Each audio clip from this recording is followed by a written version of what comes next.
Ano bang ginagawa ninyo dyan sa Senado? Nasisira yung integridad, nasisira ang pangalan ng ating Senado dahil sa wala tayong ginagawa. God damn it. God damn it. God damn it. I want to put that on record. No? Whether I'm pro-Sara or not, I cannot, I have to listen to the evidence that will be presented by them. I'm sorry, no? Wala naman nakalagay sa Constitution, nakalagay doon forthwith, di ba? Hindi naman nakalagay doon forthwith unless dismissed by the Senate before actual trial. Wala doon sa Constitution. So, buwagin na yan, Senado. Buwagin na yan, Senado. Na walang saysay ang Senado. Na wala na tayong saysay. Ako lang yung Spice Boy sa Senado na lumaban, with due respect to some of my colleagues na natamaan nun, na lumaban sa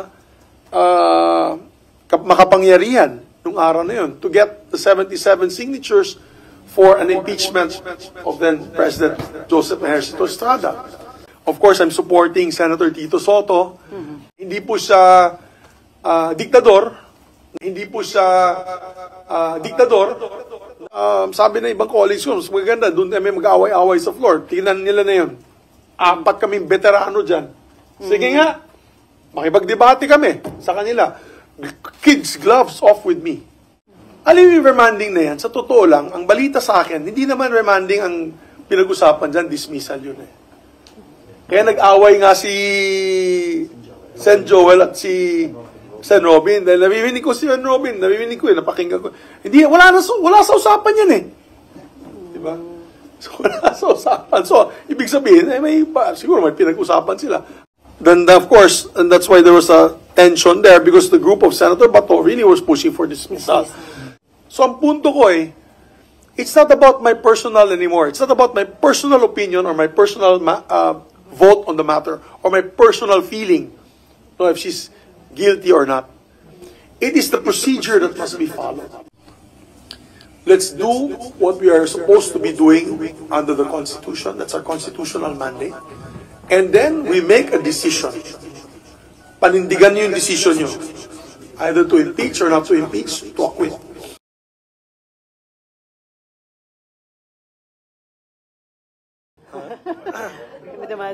Anyway, let's go to other matter, hot issue.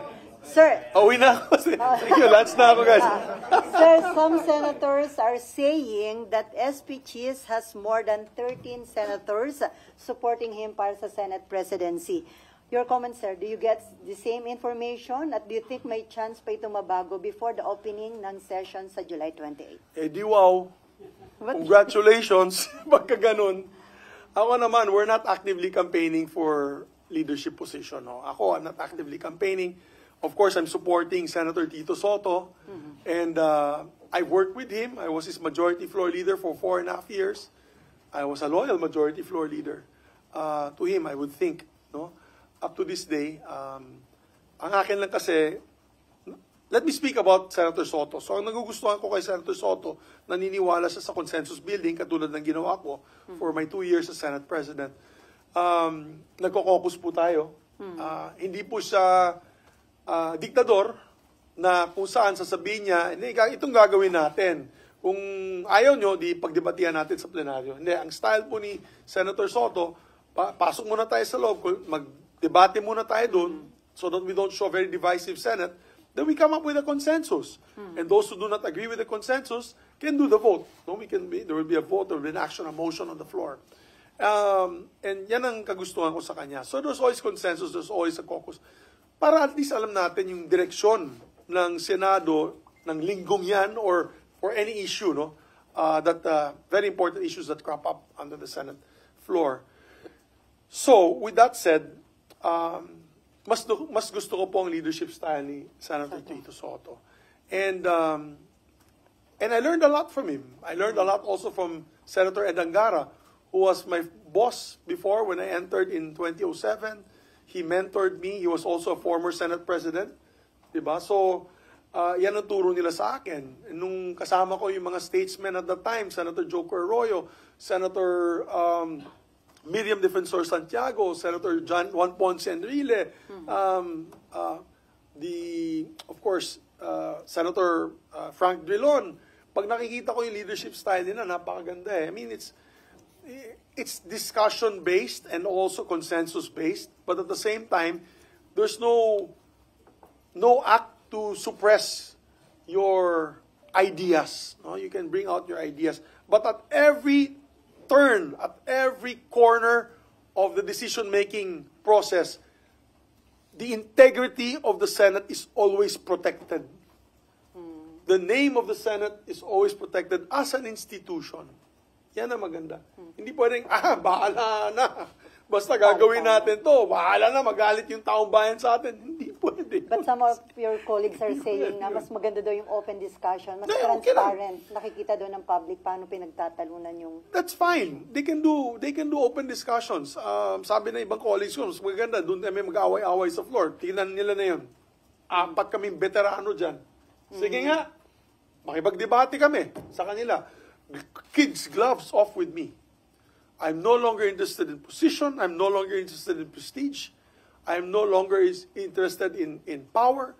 I am only interested in the image of the Senate and how we can leave the Senate behind as a still trusted institution of this country. And to be able to do that, we have to show transparency. Diba? We have to show transparency. We have to show, for example, sa budget, we now have to show transparency. I'm glad nandyan si Senator Ping Lacson. Ayan ang unang sususihin niya, isa-isa. Talagang makikita natin na yun. Diba? Sabi nila, mawawalan ka ng committee. Bahala na, wala na akong committee. I've been in public service for almost 25 years now. I've been in the minority when I started my first term in Congress as a spice boy.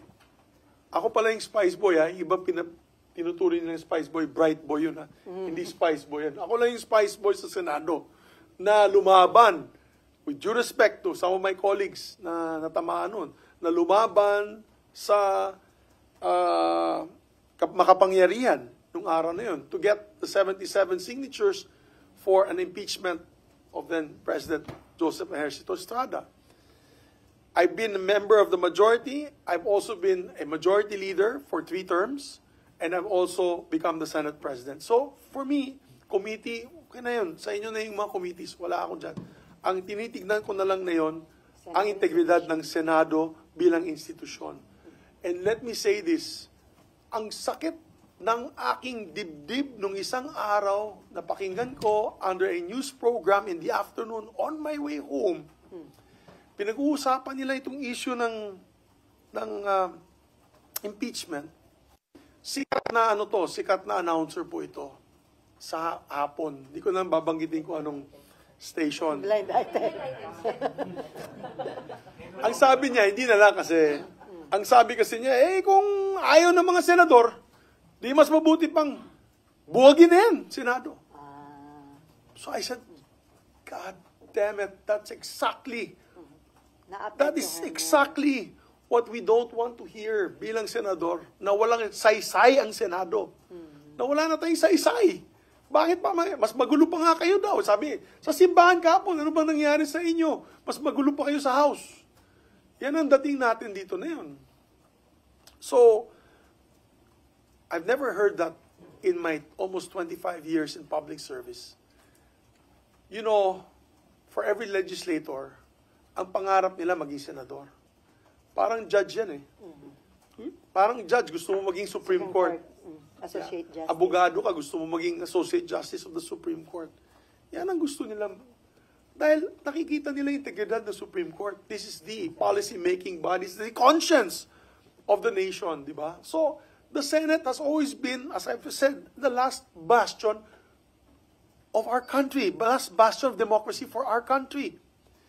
So, parang pag wala na silang pag-asa sa executive, wala na rin silang pag-asa dito sa lower house, akyat tayo sa Senado kasi papakinggan tayo ng senador because we are a mandate of national scope, national in scope, di ba? It's not only local, but it's national in scope. Kaya pag sinasabi na lang, buwagin na yung Senado, wala nang saysay yung Senado, napakasakit para sa akin because in my 2 years as Senate President, yan ang inalagaan ko. Kaya inaway ko nga yung People's Initiative. Katakot-takot ang black propaganda sa akin. Di na ako nakatulog. Pag-check up ko, yung aking blood works, pula lahat. Pula lahat. Talagang magna cum laude ako pagdating sa mga resulta ng aking blood test. Dahil nga sa dinidibdib ko nga yung pangyayaring iyon. And of course, we all know, kung natuloy po yung People's Initiative na yan, that fake People's Initiative, then naging inutil ang Senado at baka wala ng Senado na yan. We would have been a unicameral Congress or a parliamentary system ng namumuno, iilan lamang mga makapangyarihan. Kaya, at that time, when we defeated the fake initiative, People's Initiative, nagpa-SWS at Pulse Asia kami, the Senate was one of its highest ratings. Almost 70 plus, 78% approval rating ng Senate. And then, even my approval rating at the time, which is normally middle ground lang, mataas sa over 60 plus percent yung aking approval rating at that time. Net satisfaction rating. So, dahil tuwan-tuwa yung tao na pinaglaban natin yung institusyon as the last bastion of democracy.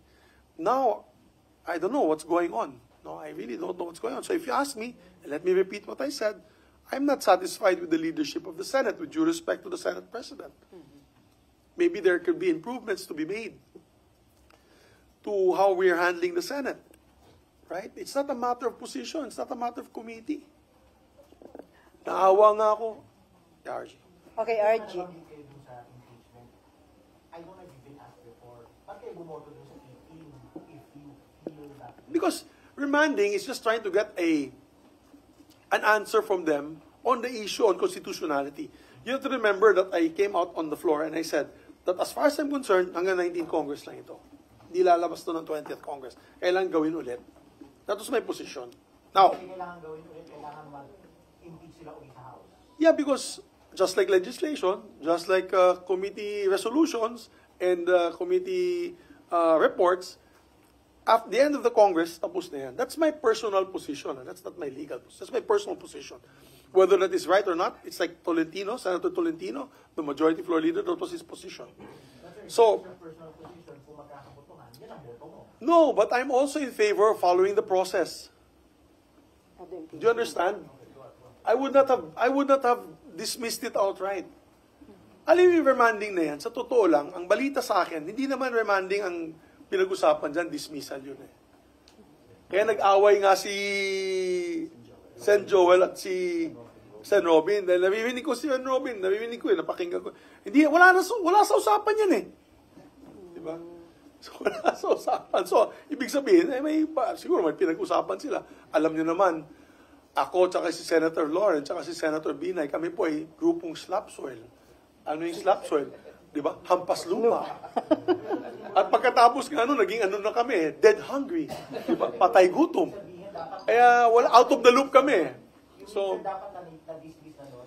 Yun ang usapan. well, I don't know. That was the chismis. Then, of course, and that's why there was a tension there because the group of Senator Bato really was pushing for dismissal. Now, if you ask me, as I mentioned earlier, as a member of then the Spice Boys in the 11th Congress, we were the ones who gathered the signatures of the impeachment of then President Estrada. We gave it then we were able to convince then Speaker of the House, Manuel Villar, to read it during the prayer.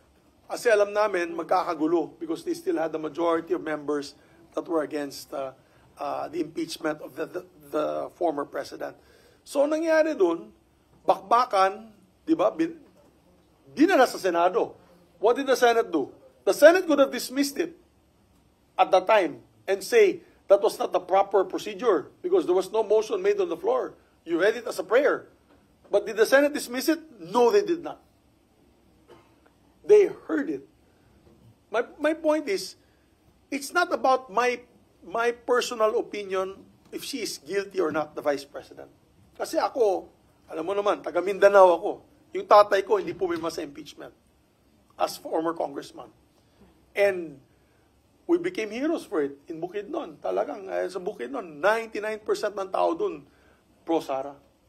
So ang punto ko it's not about my personal anymore. It's not about my personal opinion or my personal vote on the matter or my personal feeling, if she's guilty or not.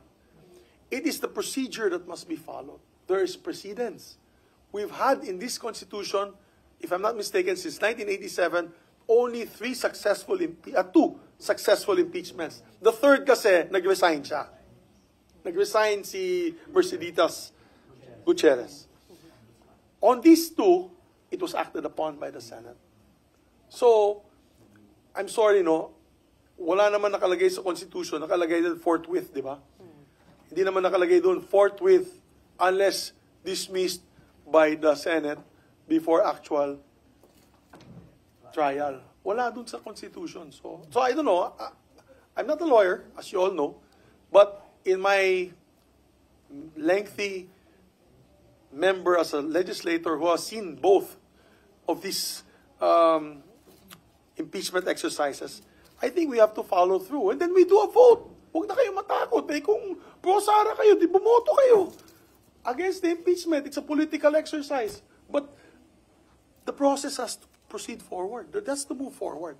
So now, that's my position. Kaya, I want to put that on record. Whether I'm pro-Sara or not, I cannot, I have to listen to the evidence that will be presented by them. Of course, I have some biases. I think that it is a witch hunt because they want to remove her from public service para yung iba makaupo at yung iba ay mawawalan ng kandidato na kalaban pagdating sa halalan ng 2028. But I will set that aside. I'll set my bias aside because we have to follow the process. Yan ang proseso ng konstitusyon. It cannot be changed. If we violate that, then we violate our oath of office when we say that we will defend and protect the Constitution of the Republic of the Philippines. So, definitely, we have to do what is right here. Proceeding with the trial, you mean trial or not? Yes, no, proceed not. Well, at least, let's invite the prosecutors. Tell them, ano ba yung ebidensya ng... Alam mo sa simbahan, Sunday kasi kahapon, sa simbahan na yun lang ako nakakita ng mga 4 na pamilyang lumapit sa akin. Ano bang tinatago ninyo? Ano bang ginagawa ninyo dyan sa Senado? Nasisira yung integridad, nasisira ang pangalan ng ating Senado dahil sa wala tayong ginagawa. With due respect to my colleagues on both sides. Ang akin dyan, let's do what we are supposed to be doing under the Constitution. That's our constitutional mandate. And then we make a decision. Panindigan nyo yung decision nyo. Either to impeach or not to impeach, to acquit. So, yan na ang position ko dyan.